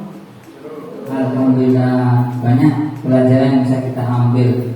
Nah, tadi ada pertanyaan terakhir, posisi manakah yang Bapak Ibu ambil selama ini? Ayo, apakah sebagai penghukum, ataukah sebagai pembuat merasa bersalah, ataukah sebagai teman, atau sebagai pemantau, atau sebagai manajer, atau kelima-limanya Bapak Ibu? Kalau saya sendiri kadang semuanya sudah pernah saya lakukan. Jadi mulai dari menghukum, pembuat rasa bersalah, sampai ke manajer sudah pernah saya lakukan. Dan yang saya rasakan memang benar Bapak Ibu, ketika kita menjadi posisi manajer atau pemantau, kita ini lebih memanusiakan murid daripada tiga posisi yang lain: penghukum, pembuat rasa bersalah, dan teman. Teman sebenarnya sudah masuk positif sebenarnya, cuma di sini tidak menumbuhkan motivasi intrinsik siswa seperti itu. Nah, kedepannya Bapak Ibu pengen yang seperti apa? Pengen seperti yang manajer. Alhamdulillah. Oke. Kok tadi lupa ya apa tadi yang depannya ya? Guru SDN Kuresari luar biasa. Oke, Bapak Ibu, sebenarnya saya mau Bapak Ibu menuliskan posisi yang selama ini Bapak Ibu lakukan di sini, kemudian menyampaikan kepada kita semuanya untuk berbagi pengalaman. Namun karena waktu sudah agak siang, saya percepat. Nah, ini rangkumannya Bapak Ibu. Nanti kalau memang butuh materi ini, nanti akan saya share di grup sekolah. Nah, ini Bapak Ibu, kegiatan budaya positif yang sudah saya lakukan. Ini hanya beberapa, tidak semuanya. Sebenarnya banyak sekali yang sudah saya terapkan, karena di program guru penggerak ini menuntut banyak aksi nyata seperti itu. Nah, ini ada disiplin berbaris sebelum masuk kelas. Jadi anak-anak kalau pagi itu berbaris seperti itu.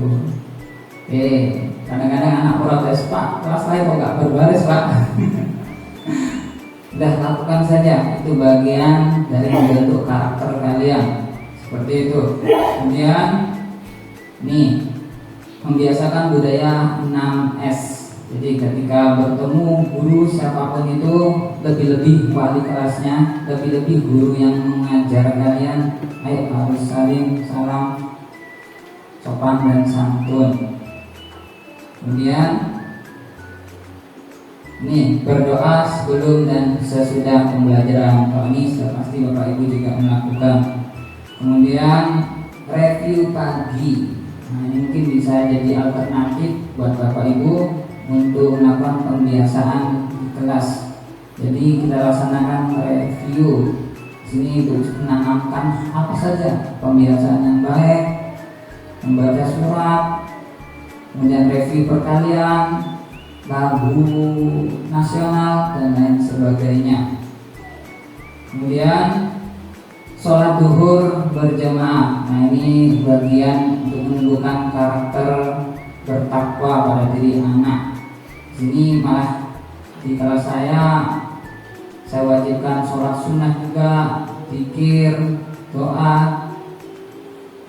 Jadi anak-anak biar selain terbentuk karakternya, dia juga akan memiliki keterampilan yang akan dibawanya nanti. Ketika anak-anak sudah lulus, anak punya hafalan yang bisa dibaca ketika selesai sholat dan sebagainya. Kemudian kegiatan semut, semua memungut. Jadi sebelum masuk ke kelas, anak-anak harus ngambil sampah. Jadi saya minimal kalau di kelas saya itu 10 sampah. Jadi sebelum berbaris, anak-anak harus mengambil sampah 10 biji. Dan ini rutin.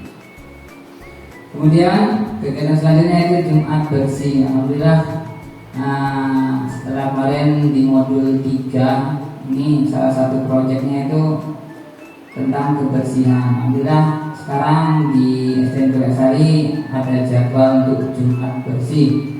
Alhamdulillah ini semakin menanamkan, menumbuhkan motivasi oleh anak untuk cinta kebersihan. Ini di kelas saya ini saya tekankan budaya bersih, mulai dari lepas sandal, mata sepatu, kemudian bahkan mengurangi sampah plastik agar volume sampah di kotak sampah tidak banyak, tentu memudahkan petugas kebersihan untuk mengambilnya. Nah, kesimpulannya apa Bapak Ibu dari kegiatan pada siang hari ini? Nah, yang pertama untuk menumbuhkan budaya positif yaitu kita harus berpihak pada murid. Kemudian yang kedua, berorientasi pada pengembangan karakter murid. Dan yang ketiga, kita harus menuntun, mendidik, dan memberikan teladan yang baik kepada peserta didik. Kemudian yang keempat, kita terapkan disiplin positif, disiplin diri, bertanggung jawab atas tindakan yang kita lakukan.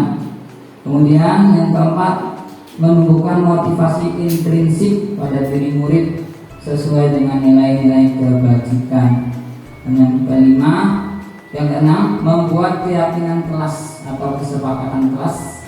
Kemudian yang ketujuh, mengganti hukuman dengan konsekuensi dan restitusi. Kemudian yang kedelapan, mengganti penghargaan dengan apresiasi. Kemudian yang kesembilan, kita mengambil posisi kontrol sebagai pemantau dan sebagai manajer. Kemudian yang terakhir, kita melakukan pembiasaan kegiatan positif di sekolah. Oke Bapak Ibu, demikian materi yang bisa saya sampaikan. Nah, saya kembalikan ke moderator.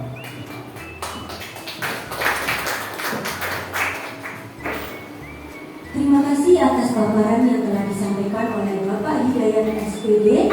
Semoga dengan mendengarkan atau mengikuti acara ini, kita semua bisa memahami siswa-siswa kita, kemudian memberikan solusi sehingga dapat meningkatkan karakteristik yang baik dan terbentuknya budaya yang positif di SDN Kureksari.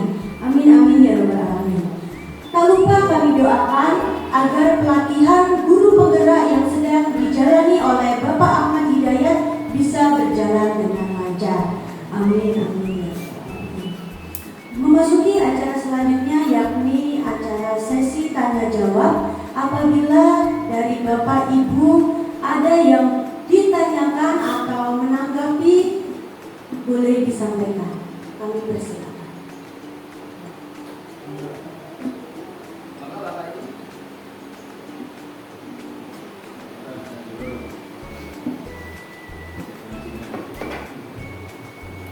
Terima kasih.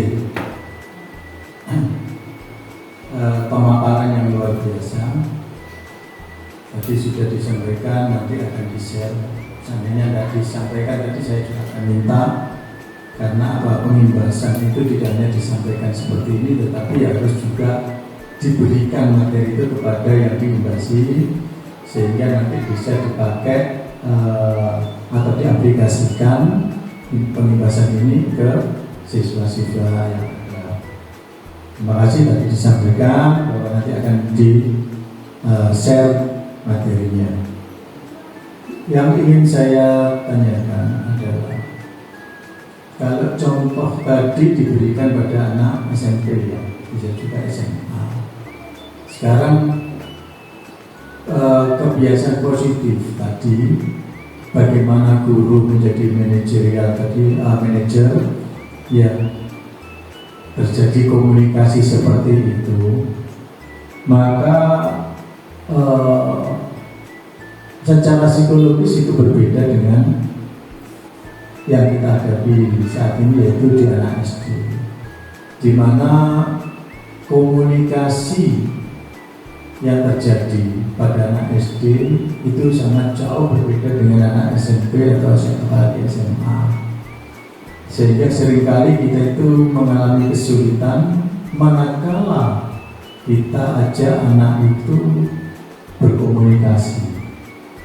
Ketika ada masalah kita panggil anak diajak komunikasi, seringkali anak itu diam. Seandainya jawab, itu yang jawab yang pertanyaan-pertanyaan yang gampang. Ya, jawabannya mesti maaf. Kenapa? Maaf, gak dijelaskan, tetapi mesti maaf. Kadang-kadang diam.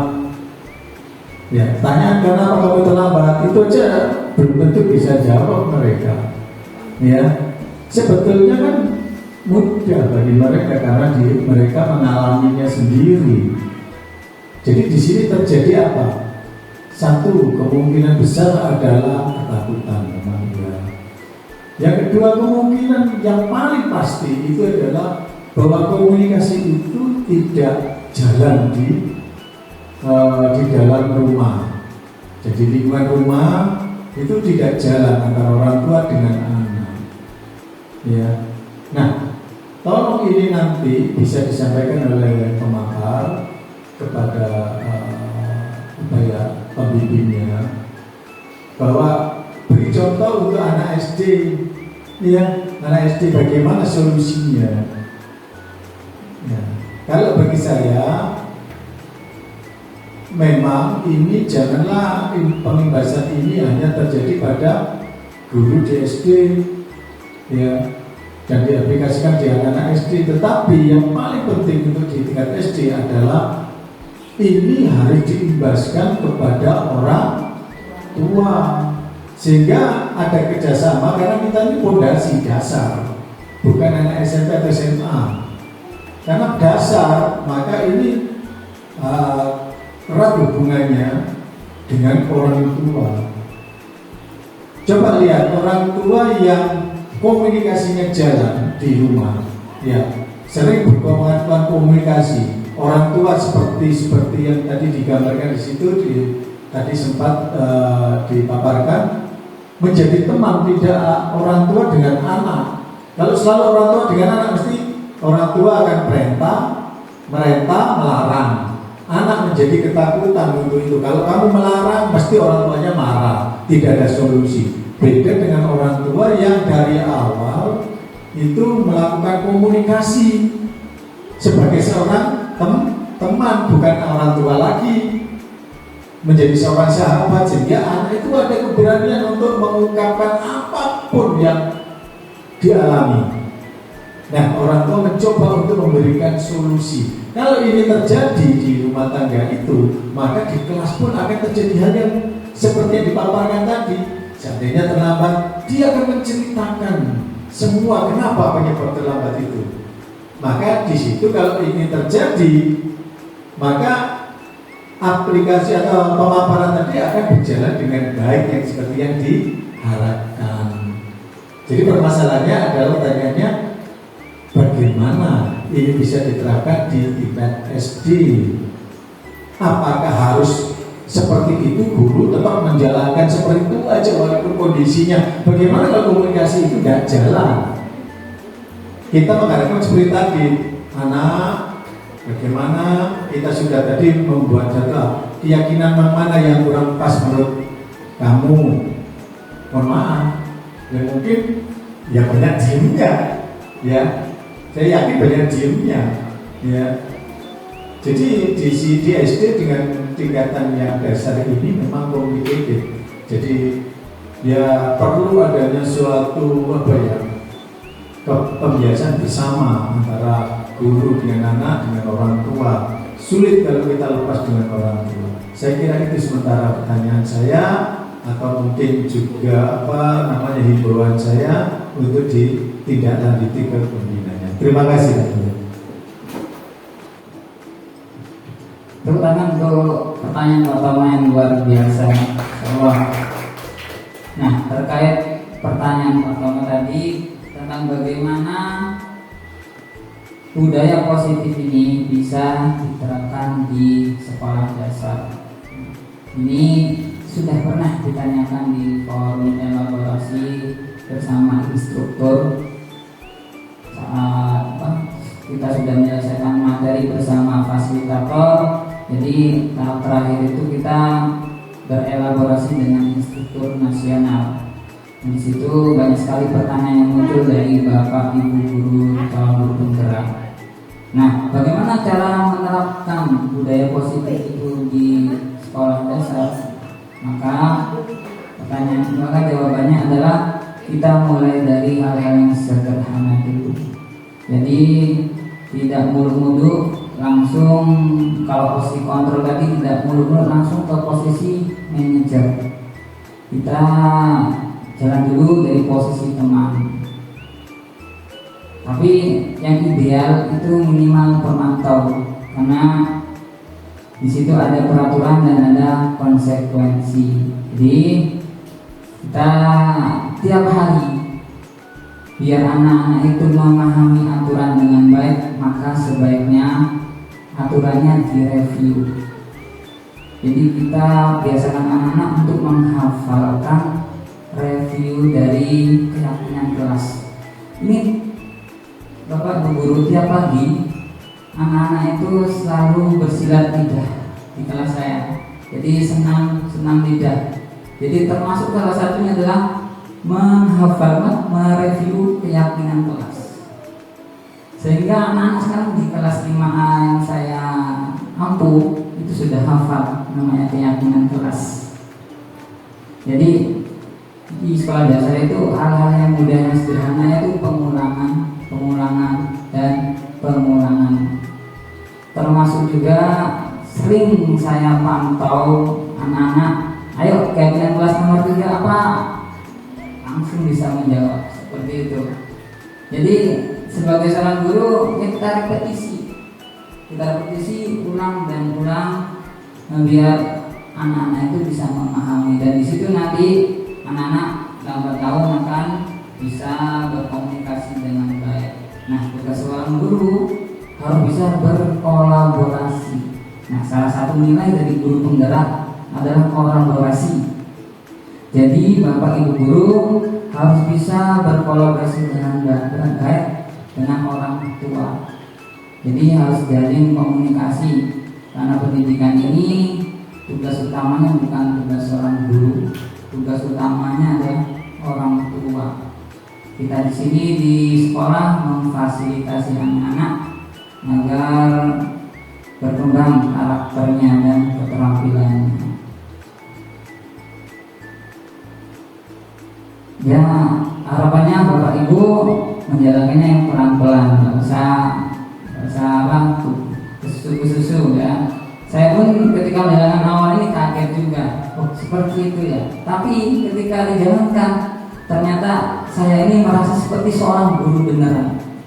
Jadi saya selama ini ternyata kan sering menghukum, sering membuat anak merasa bersalah. Nah, setelah mencoba seperti posisi manajer tadi, luar biasa, ternyata ada rasa bangga pada diri saya sendiri. Ternyata saya mampu menjalankannya, meskipun di situ ada tantangannya banyak. Meskipun ternyata diajak komunikasi, anaknya masih mengulangi lagi. Bahkan pengalaman saya, buku BK dalam 2 minggu itu sudah 3 lembar Bapak Ibu untuk membiasakan itu posisi manajer. Nah, nanti mungkin bisa Bapak Ibu terapkan di kelas. Intinya mulailah dari hal yang sederhana dulu, mulai dari hal yang kecil, diulang-ulang akan menjadi pembiasaan bagi anak. Ada anak berkomunikasi, agar anak yang diam menjadi anak yang komunikatif, dan ajak komunikasi orang tua agar permasalahan di kelas itu cepat terselesaikan. Oke, itu mungkin dari saya. Mungkin ada tanggapan dari yang lain? Oke, di sini saya bukan orang yang paling hebat Bapak Ibu. Sini saya hanya berbagi pengalaman. Mudah-mudahan Bapak Ibu semuanya menjalankan dengan melakukan hal yang sama seperti yang saya lakukan. Oke, kalau tidak ada, nah saya akhiri dengan pantun sebelum ditutup Bapak Ibu. Nah, buah kenari, buahnya lebat. Diambil Pak Arif, memakai galah. Guru SD Guraksari, guru yang hebat, siap terapkan budaya positif di sekolah. Terakhir, Ibu Susi membeli ragi. Terima kasih, sampai jumpa lagi. Terima kasih. Saya akhiri. Assalamualaikum warahmatullahi wabarakatuh.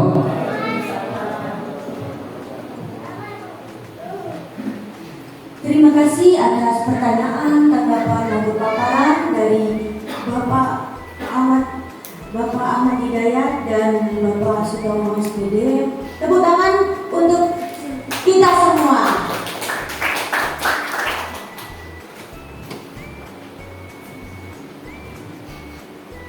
Memasuki acara selanjutnya yakni doa. Sebelum memasuki acara selanjutnya, perkenankan saya selaku Master of Ceremony pada acara ini untuk mengundurkan diri dan menutup acara ini dengan bacaan hamdalah. Alhamdulillahirrahmanirrahim.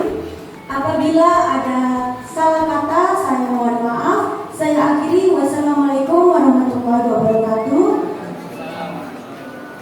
Untuk acara terakhir yakni doa yang akan dibawakan oleh Bapak Saiful Gulam, kami persilakan.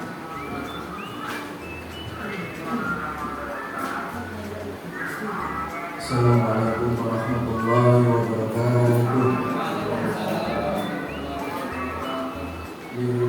Biridwa'illahi ta'ala bisyafa'ati Rasulullah sallallahu alaihi wasallam. Al-Fatihah.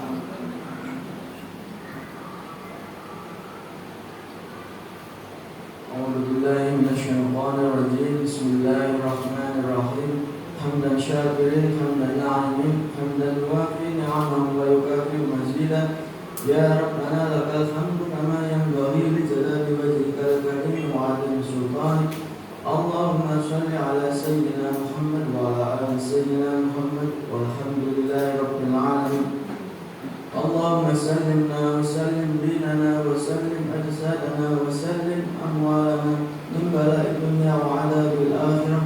Allahumma barik lana fi rizqina wa barik lana fi 'ilmina wa barik lana fi hayatina wa barik lana fi umurina umur dunya wal akhirah. Allahumma inna nas'aluka salamatan fid din wa 'afiyatan fil jasad wa ziyadatan fil 'ilmi wa barakatan fil rizqi wa tawbatan qabla al-maut wa rahmatan 'inda al-maut wa maghfiratan ba'da al-maut. Allahumma hammin 'alaina fi syakaratil maut wa najatan minan nar wal afwa 'inda al-hisab.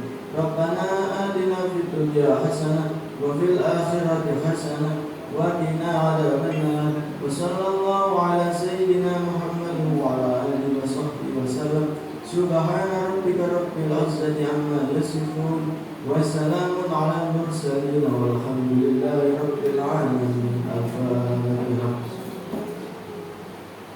Assalamualaikum warahmatullahi wabarakatuh.